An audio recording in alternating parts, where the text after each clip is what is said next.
Muchas gracias, muy amables a cada uno de ustedes que nos siguen a través de Facebook y a través de la sala de Teams para presenciar este webinar denominado Herramientas para Vigilancia Tecnológica e Inteligencia Competitiva. En esta oportunidad tenemos una extraordinaria ponente, ella es la doctora Stephanie Soto, especialista en transferencia tecnológica y propiedad intelectual, es bióloga, genetista, biotecnóloga de la Universidad Nacional Mayor de San Marcos, está colegiada y habilitada por el Colegio de Biólogos, magíster en Gerencia de la Salud por la Universidad Inca Garcilaso de la Vega. Actualmente también está en la maestría de Propiedad Intelectual e Innovación en la Universidad de San Andrés de Argentina, coorganizada por la Organización Mundial de Propiedad Intelectual, ¿no? Haciendo también su doctorado en Derecho de Empresas, ¿no? De la Universidad Internacional Iberoamericana de México. Ella es especialista en propiedad intelectual, en transferencia tecnológica, graduada de la Universidad de Davis, California, y trabaja como socio dentro de la consultora MERS. Para nosotros es un placer darle la bienvenida, le agradecemos por la deferencia en brindarnos esta conferencia por segunda vez y sinceramente nuestros agradecimientos a nombre del señor vicerrector de investigación de nuestra universidad, el doctor Carlos Tello, por brindarnos esta conferencia y trabajar conjuntamente con nosotros en la capacitación de nuestros investigadores e innovadores. Bienvenida, doctora Stephanie Soto. Muchas gracias, doctora Luz, por la presentación. Yo encantada, más bien por la invitación y estar aquí pudiendo impartir un poquito lo que podamos conocer o ignorar menos, como algunos dicen, en estos aspectos, pero sobre todo realmente hacer para poder convertir el chip de hacer una investigación de impacto, ¿no? Y pasar a esta ronda de lo que vendría a ser la innovación. Si me permiten, por favor, necesito la autorización para compartir. Me parece que no la tengo.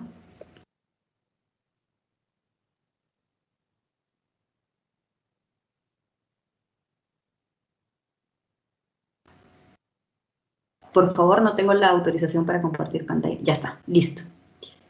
A ver, entonces, me dan un segundo. Bien, si me confirman, por favor, que pudiesen ver.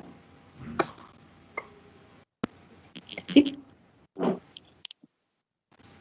Ok.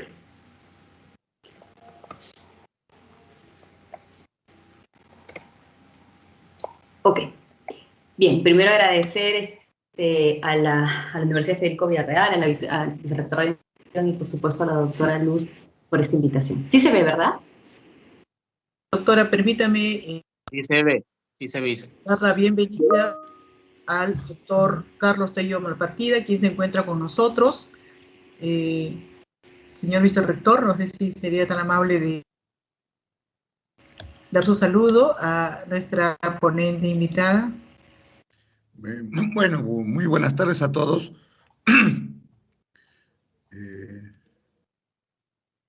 En primer lugar, para agradecer a la expositora, la señorita Stephanie Soto, por apoyarnos en este tipo de webinars, sobre todo en estos temas tan nuevos para la comunidad universitaria en cuanto a la vigilancia tecnológica e inteligencia competitiva. También quiero agradecer a la Oficina Central de Innovación y Desarrollo por organizar este evento. Yo lo único que les deseo es, como es un tema tan importante, la participación de todos los que estemos en ella sea satisfactoria, y no lo dudo porque la calidad de la expositora así lo dice. Muchas gracias a todos. Buenas tardes. Hermosas palabras, doctor. Muchísimas gracias. ¿Me indican en qué momento? Sí, ya inició. Pues muchas gracias. Ok. Entonces, hablando primero, vamos a entrar a detallar de qué es la vigilancia tecnológica. La vigilancia tecnológica va a implicar un conjunto de actividades y una metodología de trabajo. Hay que entender lo que es un conjunto de estrategias y herramientas enfocadas a la administración y creación de conocimientos mediante el análisis de datos. La vigilancia tecnológica, entonces, si yo tengo un problema técnico o una solución que deseo buscar, lo que va a hacer la vigilancia tecnológica es cierto, buscar en todas las bases de datos que tengamos, científicas, de patentes, que lo vamos a ver en un momento. Luego, y lo más importante de este trabajo es filtrar. El saber filtrar con los keywords de búsqueda, los códigos, las estructuraciones booleanas, entre otros, es lo que marca la diferencia. Y luego de ahí que se ha filtrado, analizar esa información. Y una vez que uno lo analiza, por supuesto hay que tomar una decisión. En realidad ahí es cuando la vigilancia tecnológica se convierte en inteligencia tecnológica porque he tomado una decisión. Entonces, la BT, como lo decimos, la vigilancia tecnológica tiene como objetivo la obtención continua y el análisis sistemático de información de valor estratégico sobre tecnologías y sus tendencias previsibles para la toma de decisión empresarial. Entonces, por supuesto, si nosotros nos podemos a pensar de que yo quiero hacer desde la universidad, digo, yo quiero hacer transferencia tecnológica, ¿no? Estamos todos con el chip, eso quiere decir que me quiero vincular la universidad o la academia, como le llamamos en conjunto la universidad y los institutos de investigación, con una empresa. Eso querrá decir que entonces, ya desde que mi investigación nace, la tengo que convertir en innovación, ¿no? Hay que entender la primera diferencia, que una investigación para que pase innovación tiene que llegar al mercado. Entonces, eso quiere decir que yo debería en sí mismo buscar estratégicamente a quién le va a interesar mi investigación, porque yo voy a hacer transferencia tecnológica. Pero entonces esa pregunta de saber a quién, cómo, cuándo y dónde, esas respuestas te las va a poder dar la vigilancia tecnológica. Y como les comentaba, esto nace en un aspecto referente justamente a la transferencia tecnológica. Es una herramienta para ello. Entonces, la transferencia tecnológica es cada vez más importante debido al avance de los modelos de innovación. Y esto hay que entenderlo un poquito porque siempre se habla así de innovación abierta, pero obviamente viene a ser una consecuencia del cambio de la innovación cerrada. La innovación cerrada era el clásico donde las grandes empresas tenían una área +D muy grande. Ahora siguen teniendo una área de I+D, pero muy específica exactamente al core business de la empresa. Supongamos, una empresa hace explosivos, y lo tengo en la mente porque es uno de mis clientes, pero a veces cuando hacen sobre todo, supongamos, explosivos por minería subterránea, eso originaba ellos como problema que tenían que mapear que realmente no haya colaboradores alrededor, ¿no? Si no, imagínense con una quinta explosión. Entonces necesitaban así como un app, como el Pokémon Go, ¿no? De poder mapear si hay alguien cerca. Entonces, necesitas esa solución, necesitas, ok, alguien que me haga como un app parecido al Pokémon Go. Pero entonces, si la empresa hace explosivos, su core business no es hacer apps, y en su área I+D habrán los ingenieros químicos, geográficos, súper dupi en este tema de explosivos, pero por supuesto no va a haber los que hacen el software. Entonces, ahí se generó la idea de hacer innovación abierta de tengo un problema específico, ¿por qué mejor los mejores que pueden hacerlo ellos, que por supuesto van a estar sobre todo en la academia, que ellos me solucionen el problema y hacemos transferencia tecnológica, tal que la empresa solamente se dedica a su core business? Entonces, ahí nace, claro, porque si no imagínense, la empresa tendría que tener a sus ingenieros específicos del core business, y ahorita que les estoy contando ese problema, luego de contratar unos ingenieros, no sé, de sistemas, o los de Computer Science. Entonces, se imagina la gran cantidad, la pesada planilla, además, que se tiene que tener para ello, entonces se vuelve muy pesado. Y eso también no hace que la empresa se pueda hacer más movible en el mercado. Y entonces todos estos puntos hacen que la empresa quiera estar más suelta, dedicada a su I+D, a su core business específico, pero van a necesitar otras soluciones. Y esas soluciones es donde aparece la academia y le dice, yo soy. A eso se le llama la innovación abierta. Entonces, la Open Innovation, que si lo queremos llamar es una manera de la transferencia tecnológica, Castro Díaz plantea que la transferencia tecnológica si lo queremos llamar es una manera de la transferencia tecnológica, va a ser necesario para la evolución Castro Díaz plantea que la transferencia tecnológica de un servicio. Y acá es un poco lo que les decía al inicio, ¿no? Que la diferencia entre investigar e innovar. Entonces, hay que cerrar el ciclo de Ruffell. En la universidad, y como he escuchado mi perfil, yo soy biotecnóloga de formación, nos enseñan a hacer investigación, y está muy bien. Es más, es muy importante seguir teniendo investigación, lo que le llaman investigación básica. Pero si lo que yo quiero es hacer innovación, entonces hay que entender lo que esa investigación va a tener que pasar al mercado. Y entonces, ¿cuál es la diferencia? Que investigar es transformar dinero en conocimiento. ¿Está bien? Eso es investigación. Entonces, claro, ponte a pensar de todo lo que gastamos en la universidad, ¿no? Sobre todo en la tesis de sufrimiento. Y, ok, entonces investigar es transformar dinero en conocimiento. Yo invierto para obtener mayor conocimiento. E innovar va a ser transformar el conocimiento en dinero. Es cuando dicen, ay, ya acabaste la carrera. Ahora, ojalá ya empieces a trabajar y ganes tu dinero. Si se dan cuenta, es lo mismo. Entonces, es como que cerrar el círculo. Entonces, lo que les comentaba, ¿no? Del inicio, quería recalcar esa diferencia, que la BT para el análisis de mercado. Esos son unos pantallazos de un software privado que nosotros utilizamos que se llama PathBase, y estos son unas imágenes del PathBase Analytics. Esto pertenece a la empresa transnacional británica Mysoft, que nosotros en realidad los representamos en Perú. Somos la única empresa que representa a una empresa que se relaciona con la vigilancia tecnológica en el país.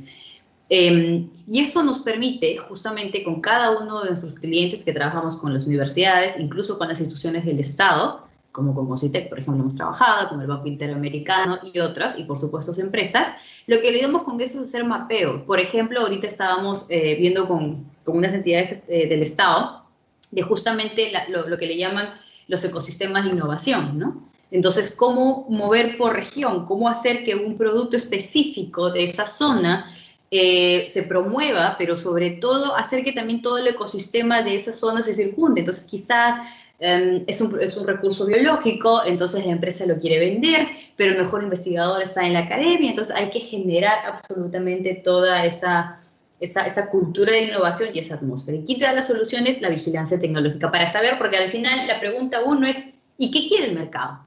El mercado, estaban hablando de los arándanos, ¿no? Perú se pasó a ser unos mayores exportadores de arándanos o de la palta, y entre otros quizás recursos biológicos, uno de los tantos, ¿no? Además de ser un país que hace minería, entonces, bueno, a lo mejor deberíamos ser los primeros en exportar tecnologías verdes relacionado a ello.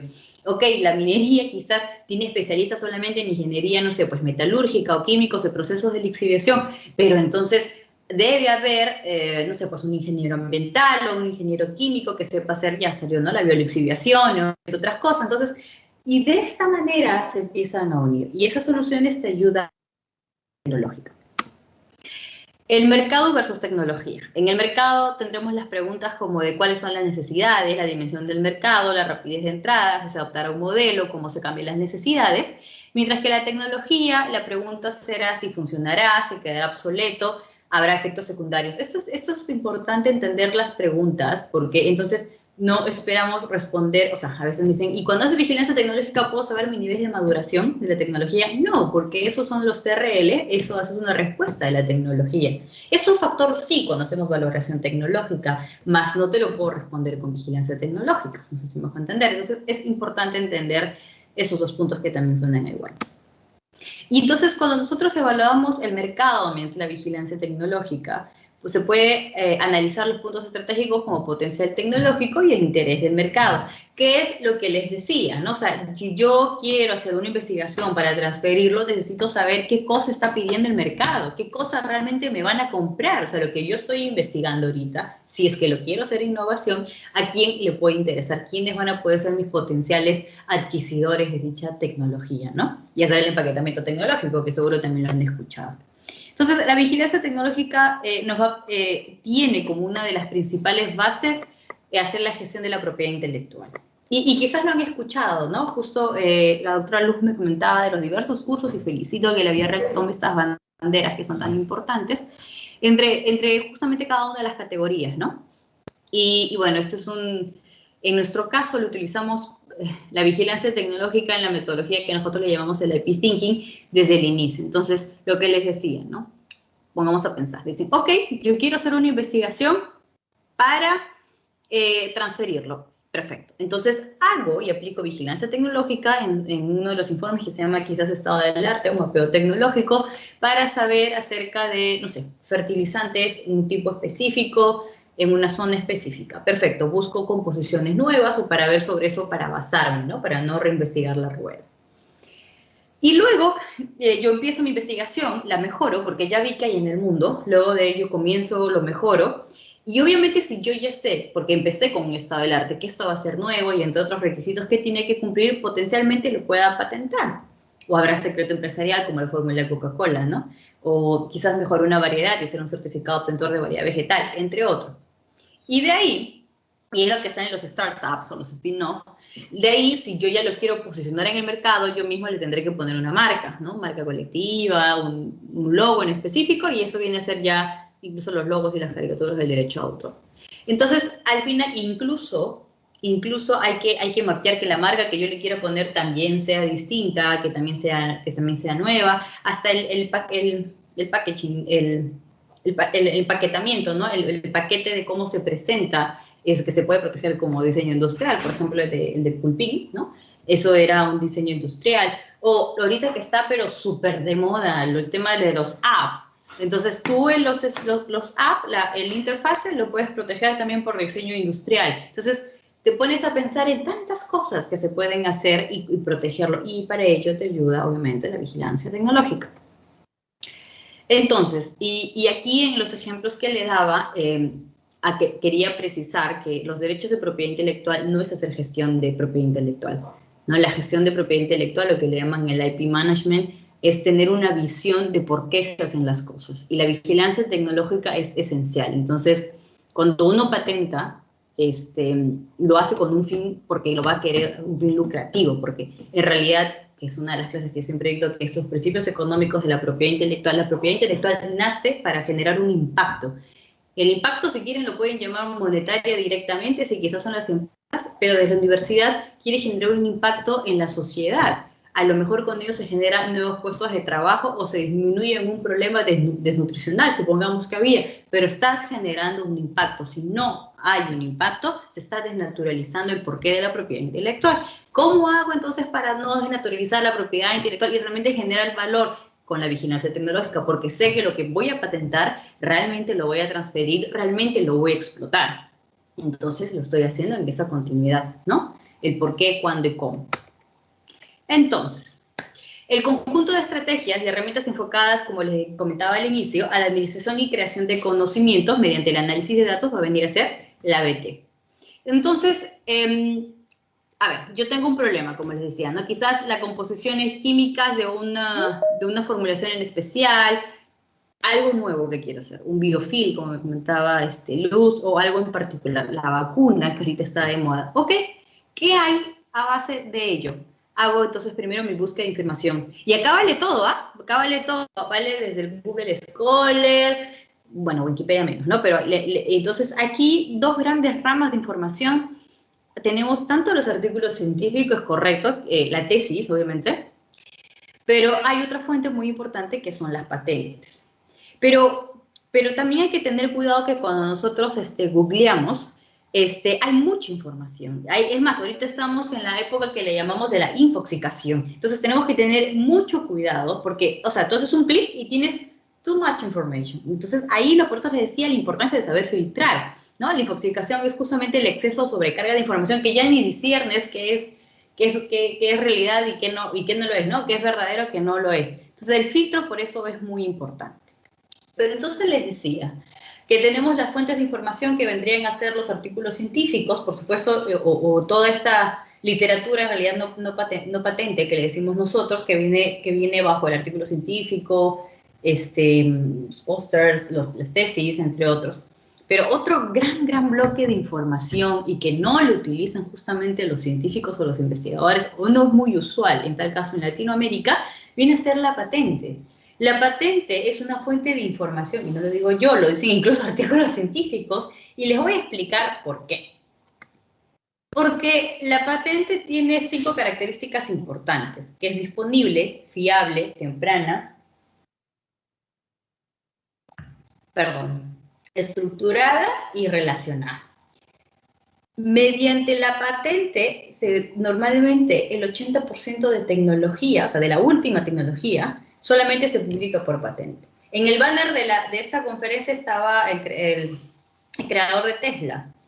Y ustedes han visto cuántas patentes tiene Tesla y cuántos artículos científicos puede ser que lo tenga. Van a ver que tiene muchas patentes, muchas patentes. Es más, AGP Glass es una empresa peruana que le hace los vidrios a Tesla y también tiene patentes. Y muchas empresas peruanas que tienen muchos científicos tienen patentes y no lo hacen por artículos científicos. Entonces, el 80% de información tecnológica no está en artículos científicos, solamente lo hacen mediante patentes. Pero bueno, entonces, la patente como fuente de información tiene 5 características, que es disponible, fiable, temprana, estructurada y relacionada.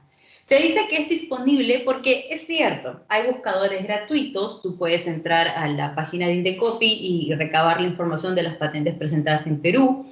Puedes ingresar a la USPTO, que es el símbolo izquierdo, que es la Oficina de Patente Americana. Es más, si ingresas a la EPO, efectivamente, pues la EPO jala de algunas otras oficinas, y si ingresas en la WIPO, que es el Organismo Mundial de Propiedad Intelectual, jala también de otras oficinas. Es verdad, pero no te jala de todos. Entonces, a veces puede crear sesgo, ¿no? Imagínense tener que buscar información de la oficina china o de la oficina taiwanesa, está medio complicado ingresarla, ¿no? Incluso hasta ingresar a su web, y mucho menos ahí tratar de buscar cuál es el botón del search y por dónde hago la búsqueda de expediente o dónde pongo los query, ¿no? Un poquito complicado. Es debido a ello que, como les comentaba, nosotros usamos un software privado de la empresa Microsoft, que bueno, tiene más de 40.000 usuarios a nivel mundial, pero jala de más de 140 oficinas de patentes en el mundo. Entonces el sesgo viene a ser menor, porque ahí sí hago un clic y me jala incluso de Rusia, de Taiwán, de China, de Japón, entre otras, ¿no? Eso me permite tener menos sesgo cuando tengo que tomar una decisión. Es fiable porque, bueno, lo que les decía, ¿no? El 90%. El 90% de las invenciones mundiales se pueden localizar en las bases de patente, y el 80% de la literatura, como les decía, publicada sobre tecnología se hace solo a través de patentes, es decir, que no se publica en ningún artículo o ningún otro soporte, y el 84% de las patentes contiene tecnología no divulgada por otros medios. O sea, y aparte que pasa por una evaluación, entonces no es que a mí como se me ocurra, lo plasmo, no, la patente pasa por un examen técnico en cada uno de los países. Entonces imagínense, yo redacto una patente y la quiero presentar en Perú, me la revisa el examinador de Indecopy, que dependiendo de la materia, si es biología, será otra bióloga, y si lo quiero tener en Estados Unidos, me lo vuelven a revisar, y si lo quiero en Chile, me lo vuelven a revisar. Entonces en cada país me lo vuelven a revisar. Entonces es una información fiable. Se dice que es temprana, y eso es importante entenderlo, porque la patente está en reserva durante 18 meses desde su primera fecha presentada, ¿no? De su prioridad. Entonces, ¿esto qué es importante para las empresas? Entonces nosotros, o sea, en el mercado, si lo quieren llamar así, estamos atrasados y desfasados, dependiendo de la tecnología, entre 5 a 10 años que ni vemos qué es lo que se va a publicar. Entonces, las personas, las patentes, o sea, la tecnología que ya se tiene la solución hoy, la patente ya se presentó, pero todavía no aparece en el mercado. Y todavía no lo puedes buscar, no la puedes encontrar cuando haces la búsqueda, porque se encuentra en reserva por 18 meses. 18 meses a nivel empresarial es un montón de tiempo para que puedan preparar absolutamente tanto la producción como la campaña publicitaria, entre otras cosas. Entonces pasa justo ese periodo y empiezan las publicaciones, y es cuando, ves, ¿no? De pronto empieza, no sé, la tecnología, la 4G, la 5G, lo último. Pero no es de ahorita, sino eso mínimo, la patente es de hace 2 años, y la investigación entonces tuvo que iniciar por lo menos hace 5, si no es más, porque las datas que te piden para hacer una patente realmente hay que sustentar los ejemplos. Entonces, por eso se dice que es temprano, porque hay mucha larga data, pero sobre todo, cuando ya se obtienen los primeros resultados y se patenta, entonces ya de ahí ya marca, va a entrar eso al mercado, pero en el mercado mínimo, y si se apresura, se va a ver acá 2 años, si no es más. Se dice que es estructurada porque, al igual de cuando uno redacta un artículo científico o una tesis, una patente tiene una estructura en todas las partes del mundo, cumplen la misma condición. Tiene que tener un código internacional de patentes, que viene a ser el CIP, tiene que tener indicar la fecha, la primera fecha que se presentó, porque como les decía, ¿no? Si yo lo quiero presentar en Perú, La patente es un derecho territorial. Si yo quiero tener el derecho en Perú, tengo que presentarlo en Perú. Si quiero tener el derecho en Chile, tengo que irme a Chile. Si quiero el derecho en Estados Unidos, me tengo que ir a presentar a Estados Unidos. ¿Y esto de qué me sirve? Me sirve porque entonces, si hay tecnología o patente, tecnología que he encontrado a través de patentes, que supongamos está en Chile, y no lo protegieron en Perú, yo puedo copiar esa tecnología y es una copia legal. A veces confundimos mucho con los temas de derechos de autor o los software, ¿no? Tus programas, ¿no? Tu Office, todo pirateado de Wilson. La patente no es lo mismo. Entonces, en realidad, si una tecnología, la que sea, tú encuentras en otro país y se verifica que no está presentada también en Perú, lo que se llama su equivalente aquí, o la familia de patentes, es una tecnología libre y tú la puedes copiar, es una copia legal. Y eso no se está sabiendo explotar acá en el país. Justamente Perú, a no ser el megapaís más llamativo del mundo, ¿no? A nivel de desarrollo, hay pocas patentes, a diferencia de la gran cantidad que hay en Estados Unidos. Si lo vemos desde el vaso más lleno, ¿no? ¿Cómo ves el vaso? Medio lleno, medio vacío. Si lo vemos desde el vaso medio lleno, eso quiere decir que hay mucha tecnología que podemos copiar. Y no lo estamos haciendo. Bien.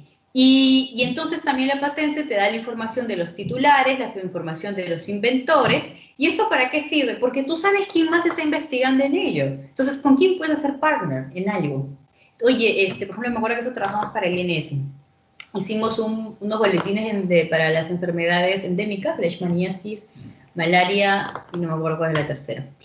Y entonces, ¿cuál era el punto del Instituto Nacional de Salud? Obviamente hacer enfermedades endémicas de países subdesarrollados, hasta que alguien le encuentre la cura, un tema. Pero podíamos buscar quién más está haciendo investigación en ello. Y si esa empresa, bueno, veamos cómo va. Y se hizo una búsqueda, se hizo un boletín de vigilancia tecnológica, en realidad referente a ello, y se encontró una fundación y una universidad en Brasil. Obviamente, bueno, sobre todo por la leishmaniasis, si mal no me equivoco, y la malaria. Entonces, y luego hicieron nexos. Entonces, de esa manera también te ayuda la vigilancia tecnológica. Saber qué están haciendo, uno, para yo no volver a reinventar la rueda, y dos, para ser partner. Si sea universidad incluso es más sencillo porque efectivamente no va a ser lucrativo. Y bueno, y si lo quiero hacer lucrativo, bueno, para conectarme con esa universidad, ¿no?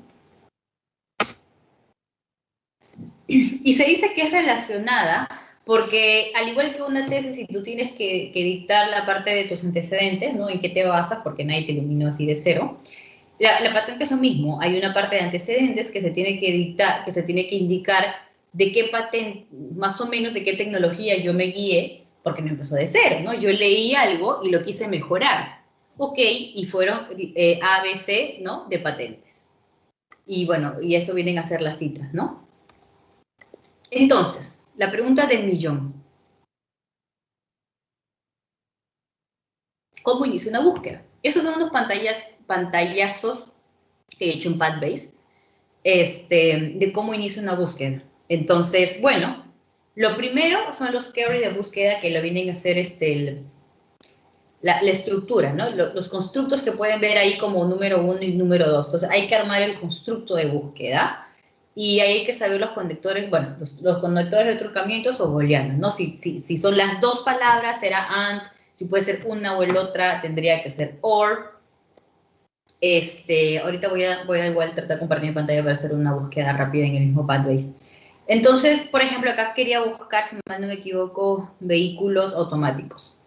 Entonces, en el caso del PathBase tiene una plataforma incluso que se llama Tesauros, que vienen a hacer como que busca el sinónimo de la palabra. Y eso es importante, porque ¿qué pasa si yo quiero buscar, como les decía, bueno, en Perú le decimos carro, ¿no? Carro automático.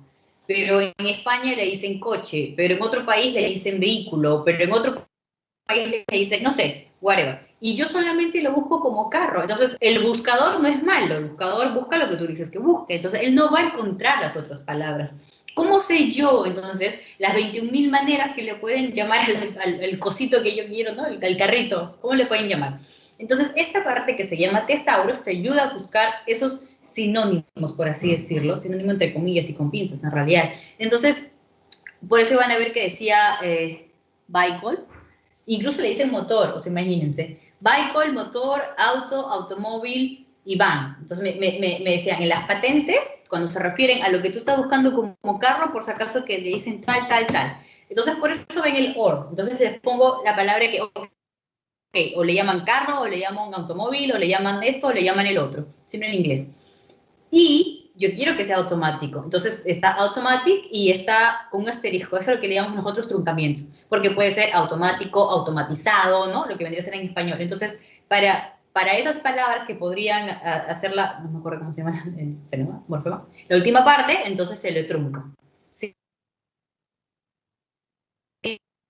Entonces, si se dan cuenta, en la parte primera busqué simplemente todo lo relacionado a vehículo, motor, auto, automóvil, y salían más de 7 millones de patentes, un montón. Y le filtré una y mira, entonces así, voy haciendo más fina la búsqueda. Stephanie, ¿cuándo es bueno? Cuando hay mucho, cuando hay más. Es que todo depende, la información no es mala, es lo que yo quiero buscar. Entonces, si yo hago un boletín de vigilancia tecnológica donde quiero saber, por ejemplo, todas las respuestas relacionadas a automóviles automáticos, bueno, quizás hasta esa filtración de 809.260 patentes sea bien, porque es un boletín de vigilancia, y ahí seguro que voy a hacer análisis estadísticos a nivel de cuáles son los últimos años, qué son los principales titulares, porque voy a hacer análisis de bloques. Pero si yo voy a hacer un informe de patentabilidad, porque supongamos que dentro de la Universidad Villarreal sacaron un nuevo automóvil automático, entonces esto no me va a servir de nada. Yo no voy a leer 809.260 patentes y decirte si es patentable o no lo tuyo. Entonces ahí tenemos que filtrar con especificaciones, ¿no? Y ahí vendrá la misma pregunta y te diré, y bueno, ¿y qué diferencia lo tuyo con lo otro? Ah, es que el cable aquí, lo moví el cable allá, o sí, también además de automático le puse batería eléctrica. Ah, entonces es que también va con la batería eléctrica. Oh, entonces unelectric. Entonces le voy agregando esas palabras diferenciadoras para que mi búsqueda tenga que ser menor. Entonces depende qué cosa voy a buscar, depende cómo van a tener que ser mis resultados. En un informe de patentabilidad no se tiene que citar más de 10 documentos en estado del arte, y esto es un buen informe, debería afinarse 5. ¿No? Entonces, depende qué información estoy buscando para saber también cuánto voy a filtrar. Y es lo que les decía, ¿no? Esto depende de qué respuesta se quiere llegar para fijar los filtros de la búsqueda. Entonces, ¿se acuerdan que les había comentado del Código Internacional de Clasificación, que son 7, por cierto, no sé si los puse, sí. Y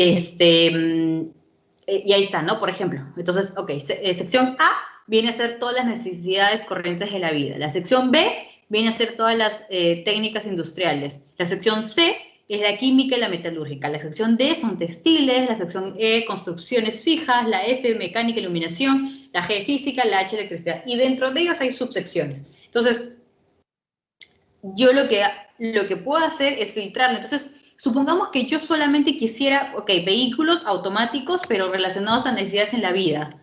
O si yo quisiera solamente, ahí está, a técnicas industriales. Nada más, porque quiero un carrito que sea automático para el tema de granja. Yo quiero eso. Ok, entonces eso entrará quizás dentro del filtro B. Y dentro del filtro B, por ejemplo, acá tenemos vehículos en general, pone coverage, el packaging, el measuring, entonces de aquí lo puedo filtrar. Entonces, por supuesto, el G no iría. Entonces, aquí solamente señalaría, por ejemplo, los Bs. Y me va acotando, porque yo quiero un carrito automático que sea solamente para este fin. Y así vamos filtrando poco a poco. Es que ahí va la pregunta que les hice al inicio, y es la pregunta con la que tenemos que iniciar antes de hacer una búsqueda. ¿Qué información quiero lograr? Si igual yo quiero saber, desde el otro lado, si yo voy a investigar y quiero hacer un carrito automático y que alguien lo compre, acá que te da la respuesta, te dice, mira, si tú haces un carrito automático, podría interesar en todos estos sectores. Es más, viendo desde la parte de vigilancia tecnológica, no lo filtraría y vería cuáles son las principales empresas para cada uno de esos sectores. Y entonces, viendo a cuál más afín soy de ella, podría luego especificarme, no sé si me dejo entender, ¿no? Decir, tal empresa está en ese sector y parece que también va a ese sector, y yo podría hacer un carro más específico a ello. Entonces, voy viendo incluso yo mismo cómo guiar la investigación que voy a desear. Te da muchas respuestas. Entonces le decía, ¿no? Para informes de patentabilidad, como les comentaba, se filtra tecnología por el CIP y relacionado al objeto solución técnica. O sea, claro, si mi carrito automático estuviese relacionado a, supongamos el F, que es mecánica, ¿ya? O iluminación y calefacción. Es un carrito automático que te calienta, pero va de una zona a otra zona en tu casa, dentro de tu casa, como una aspiradora. Ya, me lo inventé ahorita. Listo, ese es mi carrito. Pero entonces no es un carro de granja, no es un gran carro grande automático. No, no, no, es un carrito chiquito, que yo le llamo carrito. Podría ser un dispositivo, ¿no? Entonces, listo. Además, le pondría or dispositivo. En fin. Entonces, lo filtro por F y con eso simplemente me quedo para hacer un informe de patentabilidad, que es lo que acá les mencionaba. De todas maneras, tengo que filtrar por código internacional. Si es un estado del arte, se filtra la tecnología relacionada también por SIP, que diferencia a lo primero es la solución técnica. Y si hago inteligencia competitiva, ¿no? Que también lo han escuchado mucho, filtraré por solicitantes, que también me permite, bueno, acá no puedo hacer pantallazo, pero si pueden ver, o sea, acá sale Technologies, pero arriba dice compañías. Entonces, si yo cliqueo ahí, me va a salir quiénes son los principales solicitantes. Si yo sería empresa y estoy haciendo investigación de carritos automáticos, tendría que ver qué compañías están más metidas en el sector y cómo lo saco con inteligencia competitiva y haría clic ahí en compañías. Entonces, la pregunta va, ¿qué respuesta quiero para saber cómo voy a filtrar? Y al final, de que suena medio confuso, lo que hacemos es luego analizarlo, ¿no? ¿Qué nos quiere decir el resultado? Depende cuál fue la pregunta inicial, lo que les decía. Y sí, o sea, es bastante expertise, bastante tino de, ok, quiere decir esto, pero a la vez no quiere decir esto. Mucho tino, mucho filtro en las lecturas que nos dan estos pantallazos que yo les voy mostrando, porque a veces puede ser una doble lectura. Y una mala lectura, imagínense, es una mala inversión. O sea, yo leí de que esa tecnología es nueva, o yo leí que esta tecnología no estaba patentada en Perú. ¿Ustedes se imaginan los millones que es infracción? Han leído el caso de Samsung versus Apple, ¿verdad? Samsung versus Apple. El caso, eso es una extracción de patentes. Entonces, no es que Perú sea tan igual, pero las sumas no dejan de ser cuantiosas. Entonces, yo no le puedo decir a mi cliente, no te preocupes, no pasa nada, vamos a copiar la tecnología, y de pronto, no, o sea, morimos todos.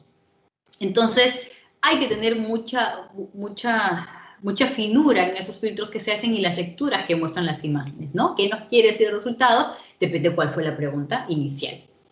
Entonces, bien, a nivel de innovación, la tecnología viene del sector privado o público, interés de mercado, como les decía, la tecnología si es nacional o extranjera, y nuevas tecnologías, hay innovación disruptiva en el sector. Entonces, hay que, o sea, a nivel de innovación, la tecnología, ¿de dónde viene? ¿No? Del privado o del público. Si yo quiero hacer un informe de vigilancia tecnológica en interés de mercado, ahí podría analizar si esa tecnología es nacional o extranjera y mi investigación. Sí, o sea, ¿por qué pensamos en grande? También la puedo poner en contacto hacia la parte extranjera. Entonces, ok, ¿y qué país de esta parte?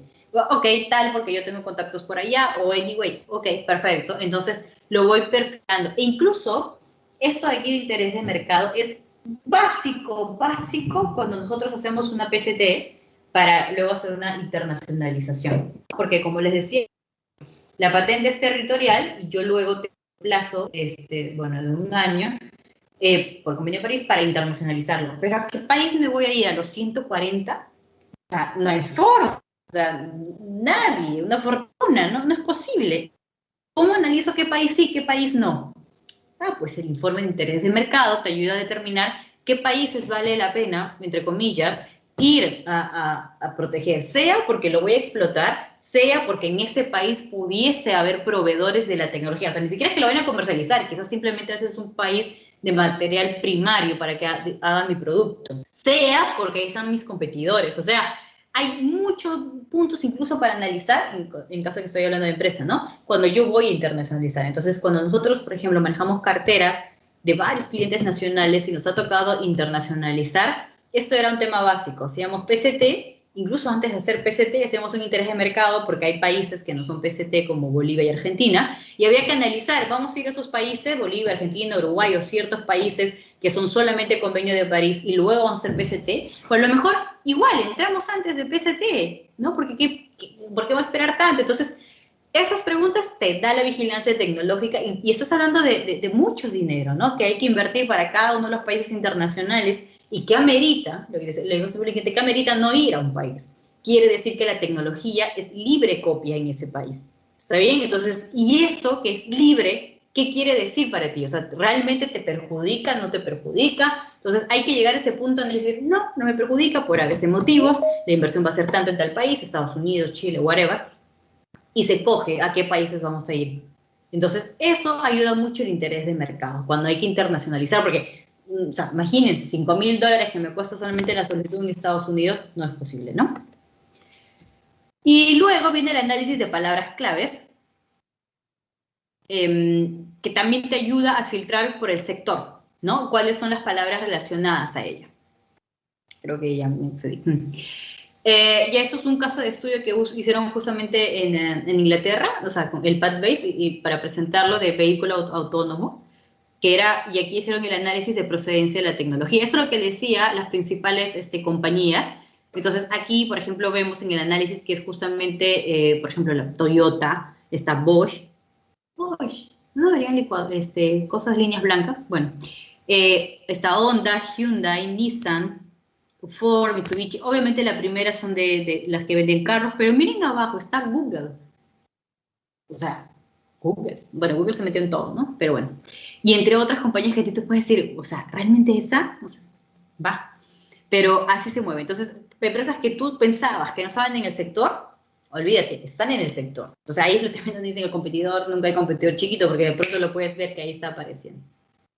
Y así mismo, justo ayer teníamos reunión con uno de los gobiernos regionales y decía, se puede hacer, y así fue cuando hicimos el boletín de la quinoa, el primer boletín que se hizo para Produce, era, ok, en ese entonces, hace años, estamos hablando 1000 años atrás, ¿no? Cuando incluso todo el tema de patentes era nuevo, decían, vamos a hacer un boletín de vigilancia de la quinoa, donde ahí todavía la quinoa era solamente vista como tema nutracéutico. Y cuando se hizo una búsqueda parecida, sobre todo como la principal de palabras relacionadas, lo que se llama ello, salió de pronto cosmético, y si no mal no me equivoco era L'Oreal. Entonces, ¿qué pasó?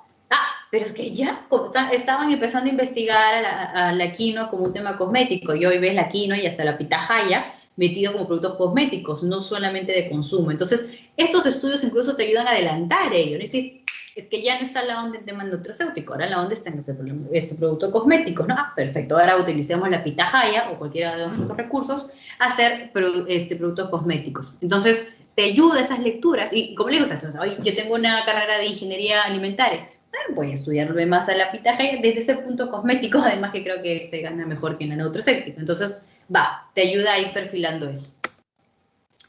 Lo que les decía de ingresar o no a un país, esto es un poquito legal más complejo.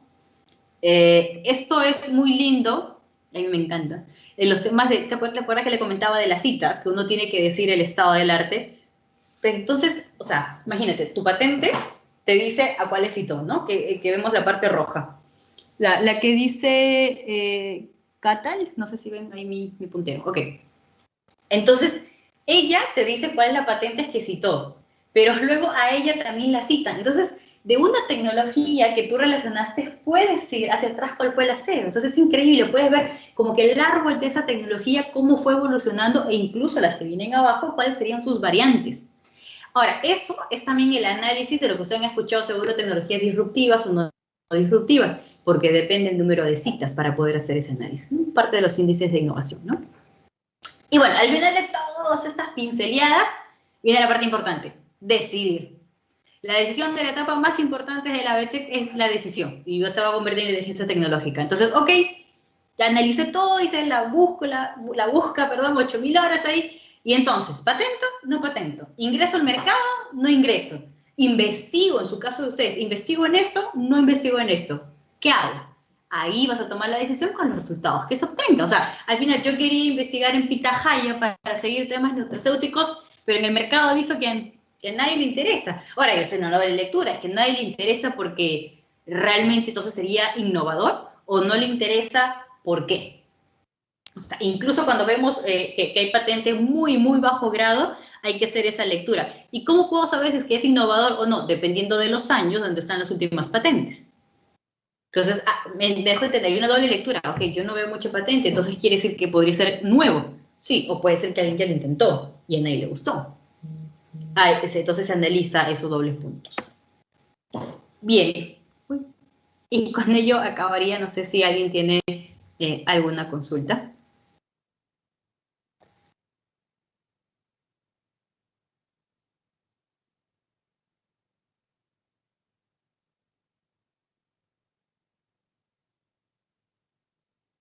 ¿Una pregunta?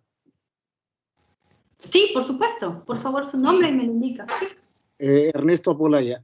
¿En todos los países las patentes tienen 4 años de duración?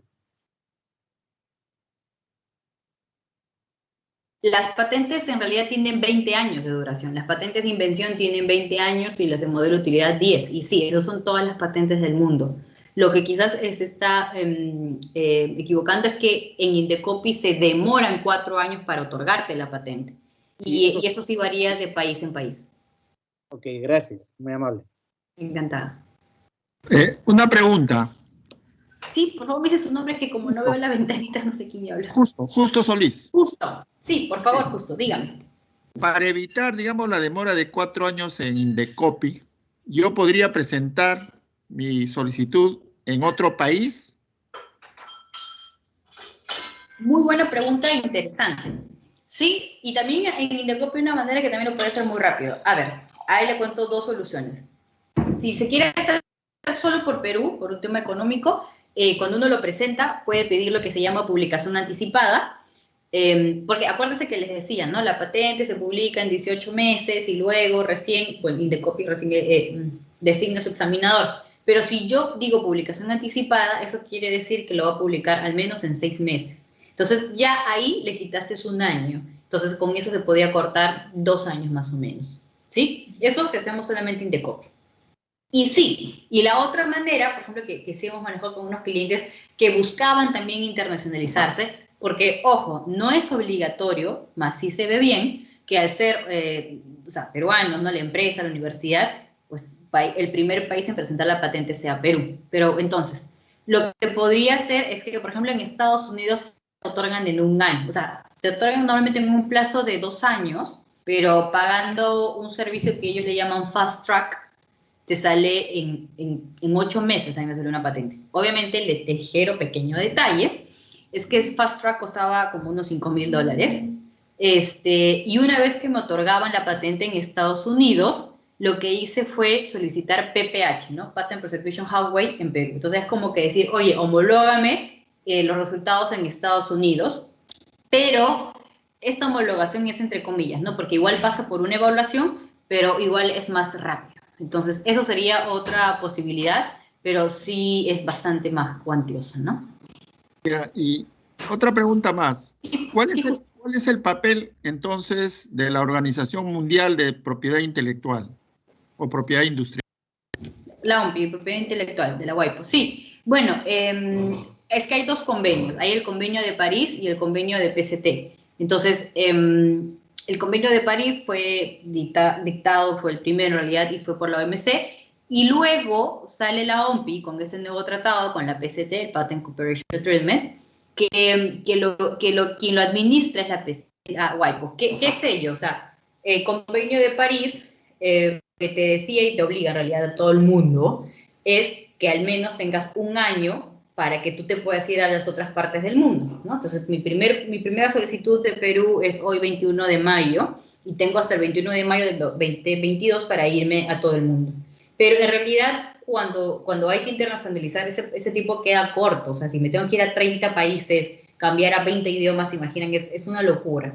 Entonces, la WIPO dijo, yo tengo la solución. Vamos a hacer otro tratado en donde de ese año que me dice París, ustedes presentan PCT, que es como una prórroga ante la WIPO, y yo te doy 18 meses más. Entonces dijeron, ya, suena bacán.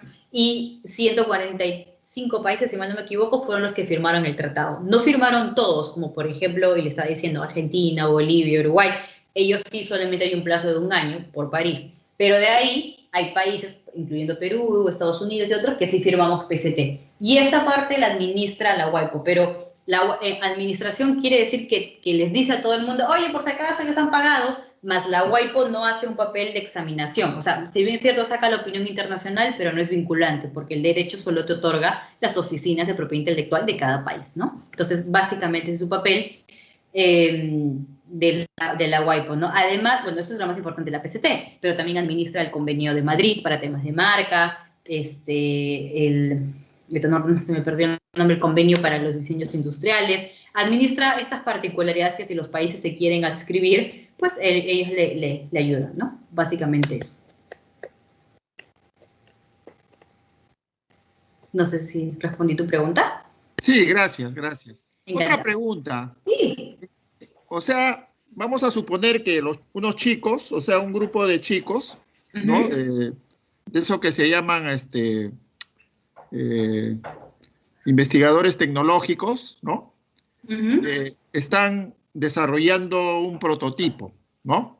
Y bueno, ¿en qué momento del desarrollo de su prototipo deberían buscar un acompañamiento de una empresa, ¿no es cierto? Para que finalmente lo que están trabajando estos chicos pueda ser utilizado por una empresa, ¿no? O sea, realizarse una transferencia tecnológica, ¿no? ¿Desde qué momento? ¿Tiene que sacar su patente primero o puede ser antes de sacar la patente?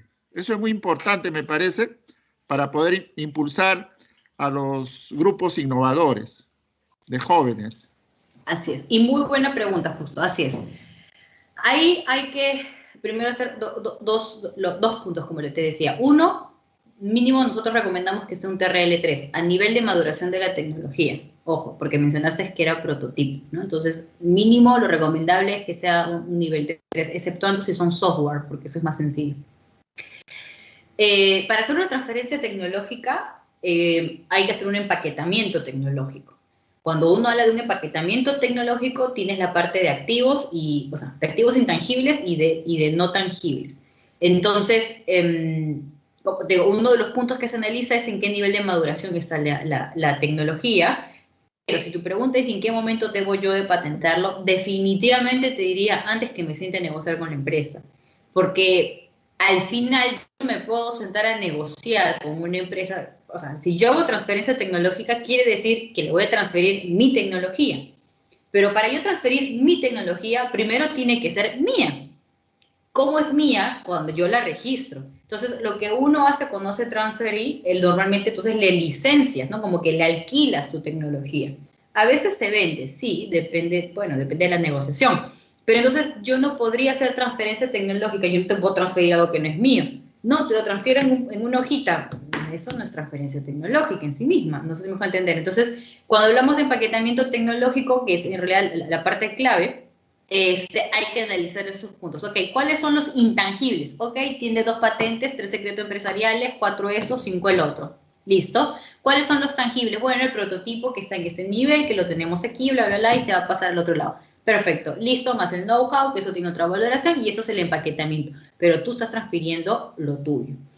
¿En qué momento? Normalmente nosotros recomendamos que se analice a patentar cuando ya justamente se tienen resultados favorables, al menos en lo que le llamamos laboratorio o en prototipo. Porque si bien es cierto, cuando uno lo industria... Ahora, ¿por qué? Porque uno ya vas a tener resultados, que es básico para nosotros redactar una patente, se requiere resultados de mostrar que es aplicable.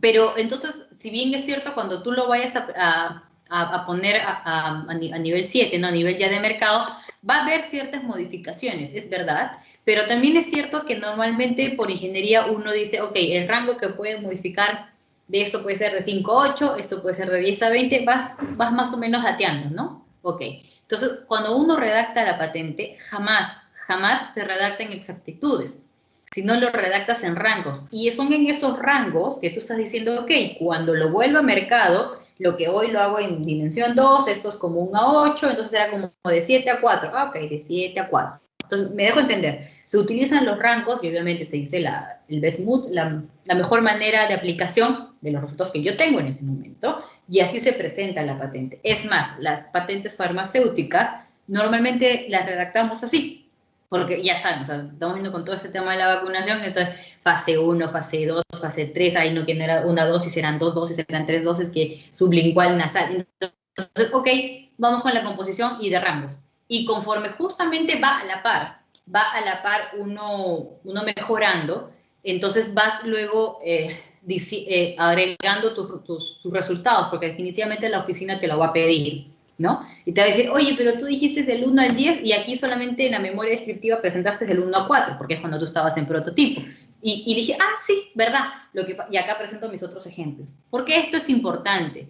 Porque si uno no divulga desde el inicio, luego no lo puedes hacer, o sea, lo que se llama ampliación a la divulgación. Entonces, yo ya dije que esto va a funcionar de 1 a 10, que va a ir variando conforme la maduración de la tecnología, sí, pero ya lo dije, y luego puedo ir agregando los resultados que dije que ya va a llegar de 1 a 10. Pero si yo en mi patente solamente digo, esto funciona del 1 al 4, listo, se murió. Y si funciona del 1 al 5, olvídate, tu patente no lo cubre. Stephanie, pero entonces mejor espero que ya mi tecnología está súper duper ready para el mercado y ahí lo patento.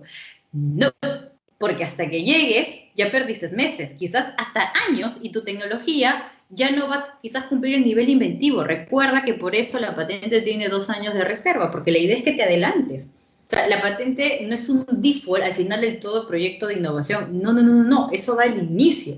Tú al inicio has buscado qué es nuevo, tú al inicio ya estás seguro cuáles van a ser las mejoras y ahí se analiza la cantidad de resultados que nosotros normalmente pedimos y se empieza la redacción con unos rangos, como les digo, para ir complementando los demás resultados. Tal que realmente cuando tu tecnología ya está súper dupi, ya apunta para el mercado, ya tienes hasta la patente otorgada, o quizás por otorgarse, ingresas estos resultados y salió todo enterito.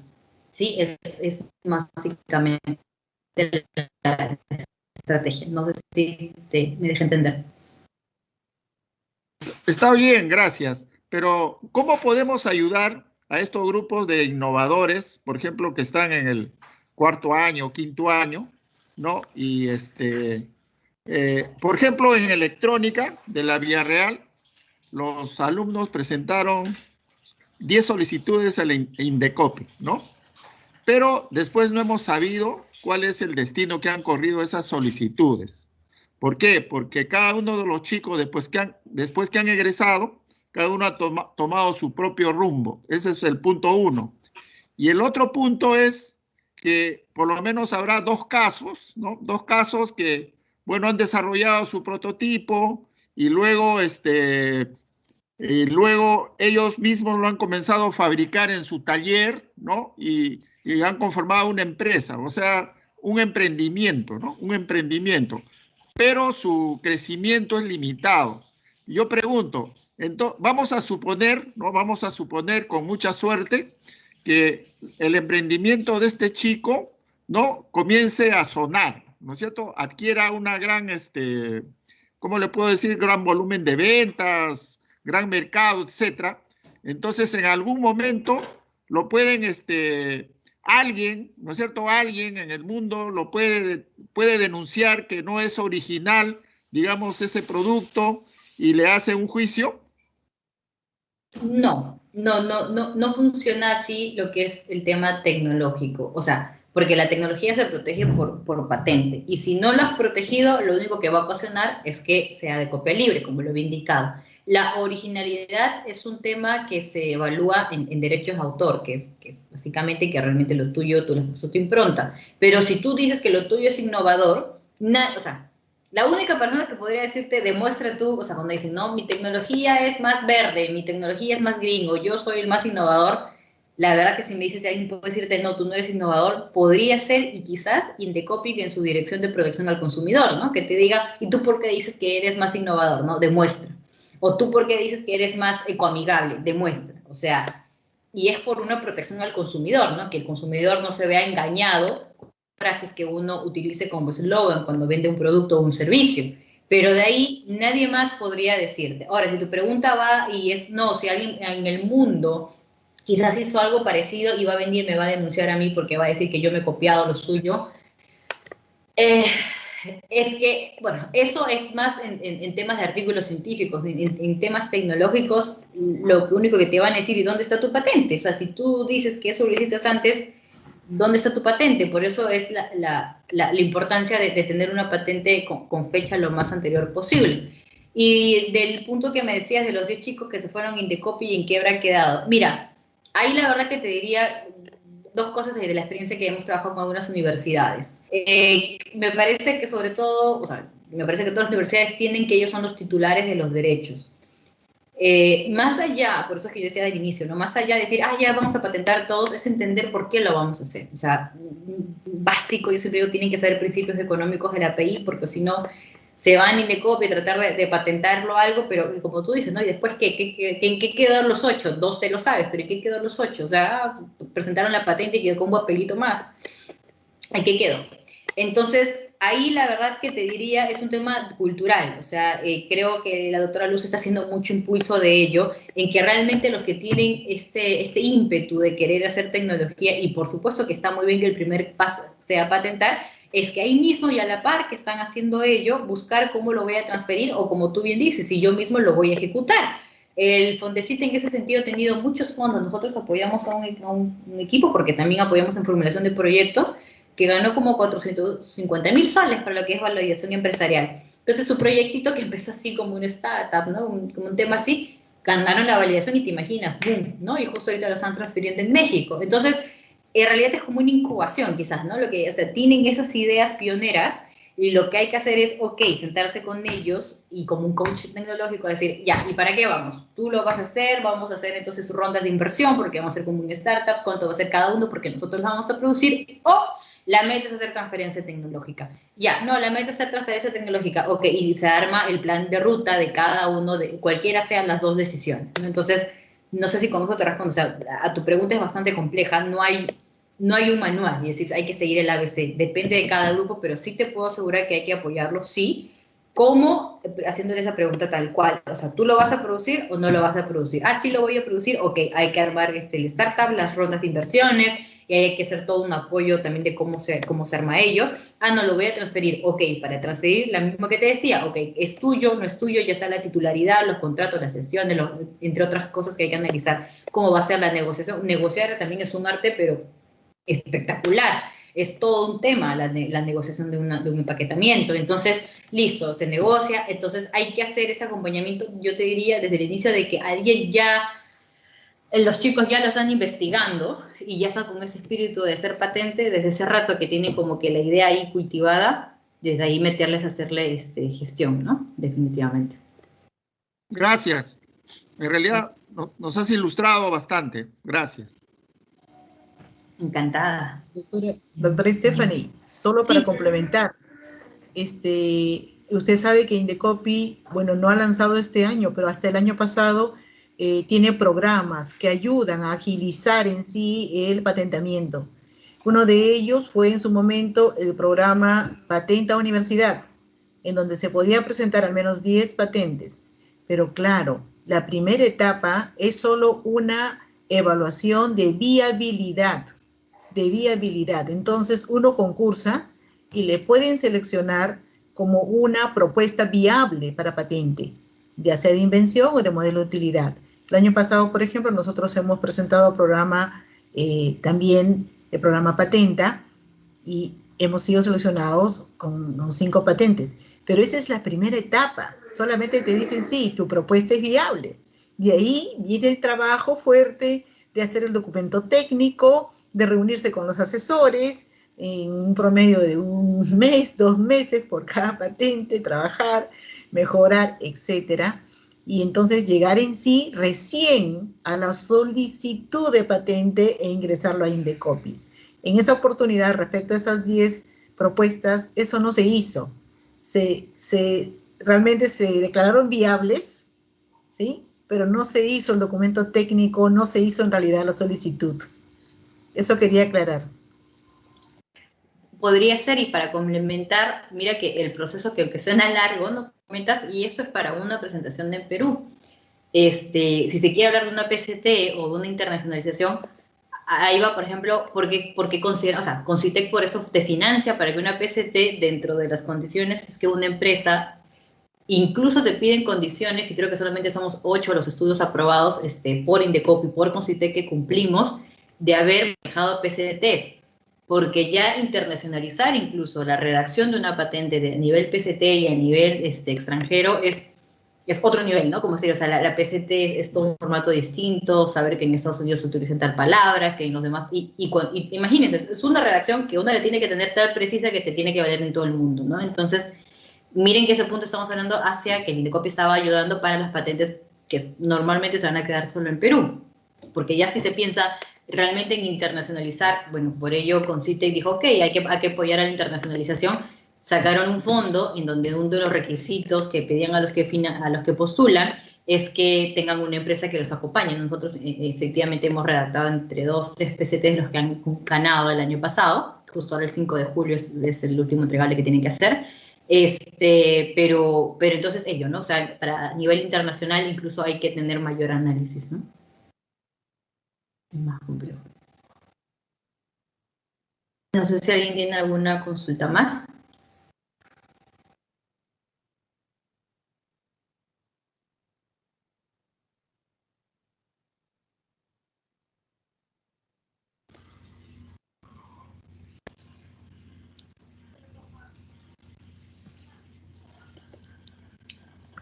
Si hubiera alguna otra consulta.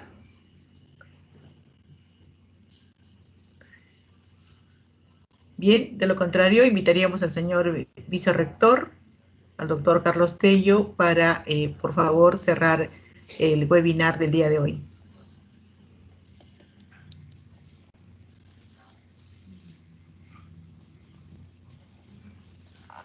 Bueno, muy buenas tardes nuevamente. Yo creo que está satisfecho la exposición, sobre todo que nos ha dado luces tecnológica y sobre el tema de patentes. Nosotros en la universidad estamos empezando en este tema, como dijo la ingeniera Luz, y es sumamente importante para nosotros este tema. Yo, bajo ese principio, esperando que no sea la primera vez, sino nos siga acompañando en otros eventos, le doy las gracias y también agradezco a la Oficina Central de Innovación el organizar este tipo de eventos. Muchas gracias, buenas tardes a todos. Muchísimas gracias, señor vicerrector. Muchas gracias a cada uno de ustedes que nos han acompañado en este webinar y nuestro sincero agradecimiento nuevamente a la doctora Stephanie Soto por este evento que ha auspiciado MERS. Muchas gracias. Encantada. Muchas gracias. Buenas noches a todos. Buenas noches. Buenas noches. Gracias, Héctor. Bien, muchas gracias a cada uno de ustedes, queridos colegas.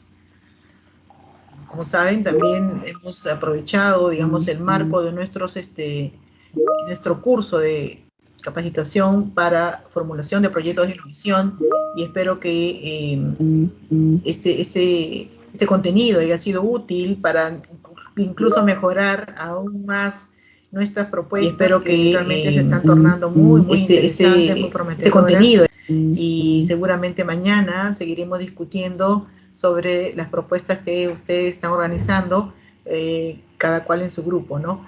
Estoy segura de que muchos de ellos van a participar en fondos externos, y tenemos también la promesa, voy a ser también un poco infidente, del señor vicerrector, de otorgarnos montos específicos para poder financiar los proyectos de innovación que de este curso salgan propuestos.